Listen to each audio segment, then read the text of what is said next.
আগামী বিগত 16-17 বছর ফ্যাসিস্ট সরকার কোরআনের মাহফিলগুলোকে বন্ধ করে দেওয়ার জন্য নানাভাবে পায়তারা করেছে। বিভিন্ন উলামায়ে কেরামদেরকে কোনো অপরাধ ছাড়াই তাদেরকে দিনের পর দিন জেল জরিমানা করেছে, জুলুম করেছে, নির্যাতন করেছে, উলামায়ে কেরামদেরকে ফাঁসির কাস্টে ঝুলিয়েছে।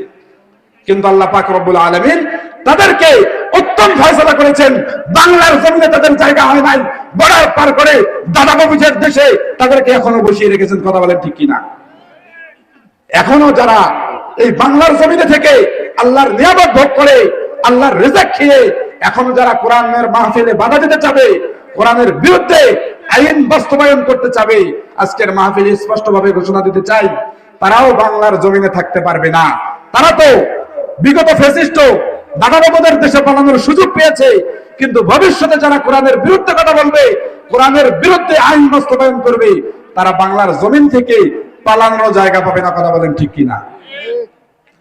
সম্মানিত ভাইরা, আল্লাহ পাক রব্বুল আলামিন তাহলে রশির কথা বললেন যে তোমরা রশি ধরো, আমি রশি এমন ভাবে টান দেব যে তোমরা তোমাদের বাবার যেই বাড়ি জান্নাত, তোমাদেরকেও আমি এক টানে সেই জান্নাতের মধ্যে পৌঁছিয়ে দেব। জোরে বলেন সুবহানাল্লাহ। সম্মানিত ভাইরা, আমি কোরআন থেকে কথা বলছি, কোরআনের আয়াত থেকে কথা বলছি। এই কথাগুলো যদি কারো গায়ে লেগে যায়, বুঝবেন কোরআন আপনার বিপক্ষে গিয়েছে। এই কথা যদি আপনার নেতার বিরুদ্ধে যায়, আপনাকে মানার মতো ক্ষমতা তৈরি করতে হবে। আমার এই কথাগুলো যদি আপনার ইমামের বিরুদ্ধে যায়, আপনার নেতার বিরুদ্ধে যায়, তারপরেও কোরআনের ভালোবাসায়, কোরআনের প্রেমে, কোরআনের মহব্বতে এই কথাগুলো আপনাকে মেনে নিতে হবে। সম্মানিত ভাইরা, দুনিয়ার মানুষ দুনিয়ার বুকে যদি কোনো জিনিসের দাবি করে, যদি কেউ বলে এই বাড়িটা আমার, এই গাড়িটা আমার, এই দোকান আমার, এই জমি আমার, তাহলে তাকে দলিল দেওয়া লাগে কি লাগে না? যদি কেউ দাবি করে এই বাড়িটা আমার, তার দলিল লাগে। যদি কেউ বলে এই বাড়িটা আমার, এই গাড়ি আমার, প্রত্যেকটা ক্ষেত্রে তাকে দলিল দিতে হয়। দলিল ছাড়া কেউ যদি কোনো জিনিসের অনুরোধ করে, দলিল ছাড়া কেউ যদি কোনো জিনিসের জন্য দাবি করে, তাহলে জনগণের মায়ের তার পিঠের উপরে থাকবে নাকি মাটিতে পড়বে?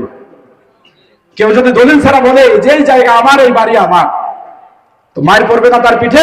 একটা মায়েরও মাটিতে পড়বে না, সবগুলো তার পিঠিতে পড়বে। কিন্তু বুঝে থাকলে বলেন, আল্লাহ পাক রব্বুল আলামিনের কোনো কথা বলতে গিয়ে কোনো দলিল লাগে কি লাগে না?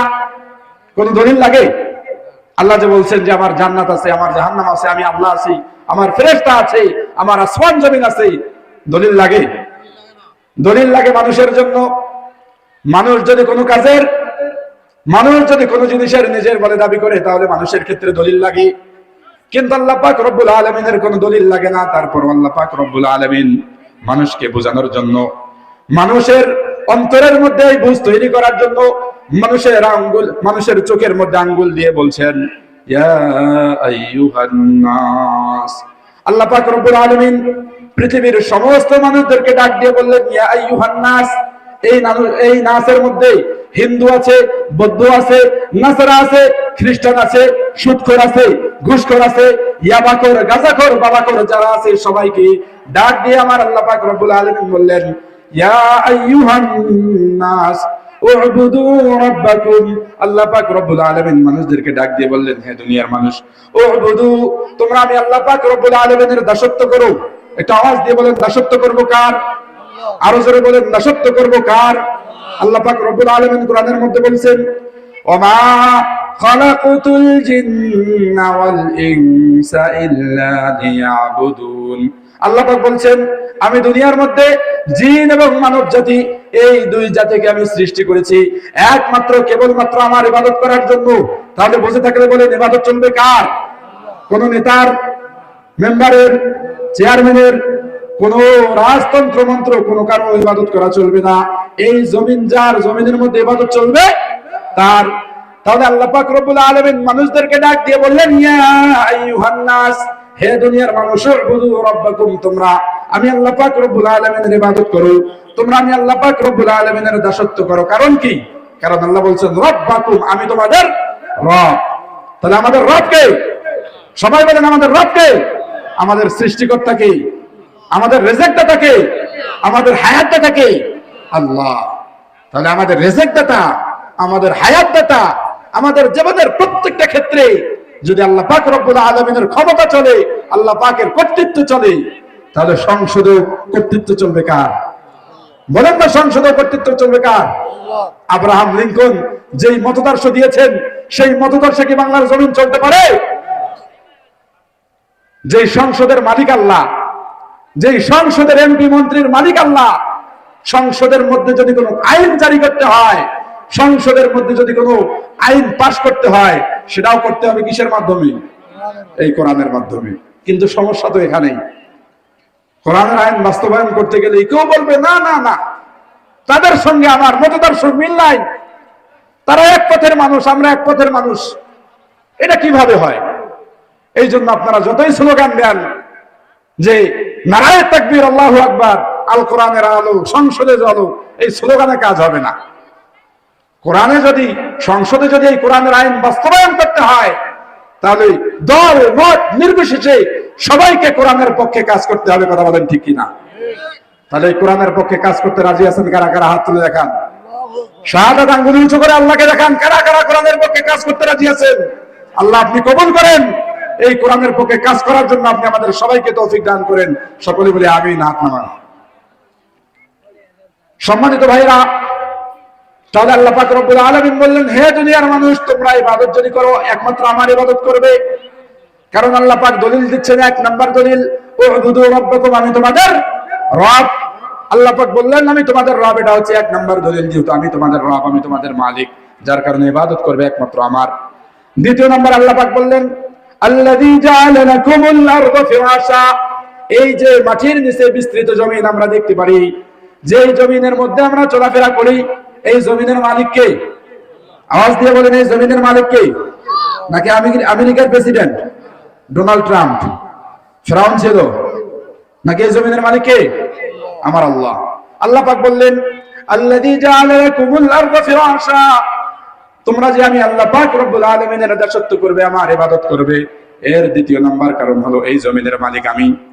তৃতীয় নাম্বার আল্লাহ পাক দলিল পেশ করলেন, খলাকাকুম, আমি তোমাদেরকে সৃষ্টি করেছি। আমাদের সৃষ্টিকর্তা কে? আল্লাহ। আল্লাহ পাক রব্বুল আলামিন তৃতীয় দলিল পেশ করলেন, খলাকাকুম, যেহেতু আমি তোমাদের সৃষ্টি করেছি, সুতরাং ইবাদত চলবে আমার। এরপর আল্লাহ পাক বললেন, মুসসামাআ বিনাআ, ওই যে মাথার উপরে সুউচ্চ আসমান দেখা যায়, ছাদ হিসাবে আল্লাহ পাক রব্বুল আলামিন আমাদের মাথার উপরে সুউচ্চ আসমান দিয়েছেন। বলেন না, সেই আসমানের মালিক কে? জোরে বলেন, সেই আসমানের মালিক কে? আল্লাহ পাক রব্বুল আলামিন 5 নম্বরে দলিল দিচ্ছেন, ওয়া আনজালা মিনাস সামাঈ মাআ, ওই আসমান থেকে দীর্ঘদিন পর যেই বৃষ্টি অবতীর্ণ করে, বৃষ্টি নাজিল করে, জোরে বলেন না, সেই বৃষ্টির মালিক কে? সবাই বলেন, সেই বৃষ্টির মালিক কে? আল্লাহ। এরপর আল্লাহ 6 নম্বরে দলিল দিচ্ছেন, ফাখরাজা বিহি মিনাস সামারাতি রিজকাল লাকুম, ওই জমিন থেকে তোমাদের জন্য যিনি রিজিক উৎপন্ন করেন তার নাম কি? জোরে বলেন না, তার নাম কি? তাহলে এই যে এত এত আল্লাহ পাক রব্বুল আলামিন যে সৃষ্টি করলেন, তো আল্লাহ পাক রব্বুল আলামিন শক্তিশালী নাকি দুর্বল? আপনারা এত জোরে শক্তিশালী বললেন, শুনে মনে হচ্ছে যে হ্যাঁ শক্তিশালী, তবে একটু কম আছে। হ্যাঁ, একটু কম আছে। এই আসমান এবং জমিনের মধ্যে যা কিছু আছে সবকিছুর মালিক কে? আল্লাহ তাআলা। এই সবকিছুর সৃষ্টিকর্তাও কে? আল্লাহ তাআলা। সম্মানিত হাজিরিন, যদি আপনি কোরআনকে প্রশ্ন করেন যে আল্লাহ পাক রব্বুল আলামিনকে, কোরআন বলবে যে আপনার সৃষ্টিকর্তা তিনি আল্লাহ। যদি কোরআনকে প্রশ্ন করেন আল্লাহকে, কোরআন বলবে কুল হুয়াল্লাহু আহাদ। যদি আপনি কোরআনকে প্রশ্ন করেন আপনার সৃষ্টিকর্তাকে, তাহলে কোরআন আপনাকে বলবে আল্লাহুস সামাদ, লাম ইয়ালিদ ওয়া লাম ইউলাদ ওয়া লাম ইয়াকুল লাহু কুফুয়ান আহাদ। কোরআনকে যদি প্রশ্ন করেন, হে কোরআন তোমার সৃষ্টিকর্তাকে, তাহলে কোরআন তার প্রত্যেকটা আয়াতে আয়াতে অর্থে অর্থে আপনাকে আল্লাহ তাআলার পরিচয় দিয়ে দিবি। তাহলে বুঝে থাকলে বলেন, ওই যে উপরে আল্লাহ পাক রব্বুল আলামিন আছেন, আর অন্ধকার কূপ নামে পৃথিবীর মধ্যে আমাদেরকে ফেলিয়ে দিয়েছেন, আর কোরআন নামক যে রশিটা নামিয়ে দিলেন, মজবুত নাকি দুর্বল? আবার বলেন, মজবুত না দুর্বল?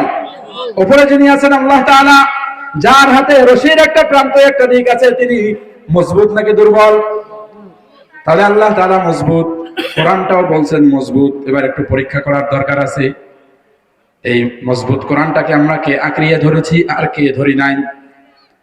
একটু পরেই বোঝা যাবে। এই মজবুত কোরআনটাকে আমরা কে আঁকড়ে ধরেছি আর কে আঁকড়ে ধরি নাই? কারণ কোরআন অনুযায়ী যার জীবন বাস্তবায়িত হয়েছে, কোরআনের প্রত্যেকটা আদেশ নিষেধ অনুযায়ী যেই মানুষটা তার জীবনটাকে সাজিয়েছে, তাহলে বোঝা যায় সেই মানুষটাই কোরআনকে আঁকড়িয়ে ধরেছে। আর যেই মানুষটার জীবনে কোরআন নাই, যেই মানুষটার জীবনে কোরআনের সঙ্গে কোনো সম্পর্ক নাই, যেই মানুষটার সঙ্গে কোরআনের সঙ্গে কোনো সংস্পর্শ নাই, স্পষ্টভাবে আজকের মাহফিল থেকে আমরা বুঝতে পারবো সেই মানুষটারও কোরআনের সঙ্গে কোনো সম্পর্ক নাই। কথা বলেন ঠিক কিনা? তাহলে আবার বুঝে থাকলে বলেন, আল্লাহ তাআলা দুর্বল নাকি শক্তিশালী? কোরআন দুর্বল নাকি শক্তিশালী? আমাদের সৃষ্টিকর্তাকে, আমাদের রিজিকদাতাকে। বিরক্ত হচ্ছেন? বারবার আল্লাহ আল্লাহ বলাচ্ছি, বিরক্ত হচ্ছেন?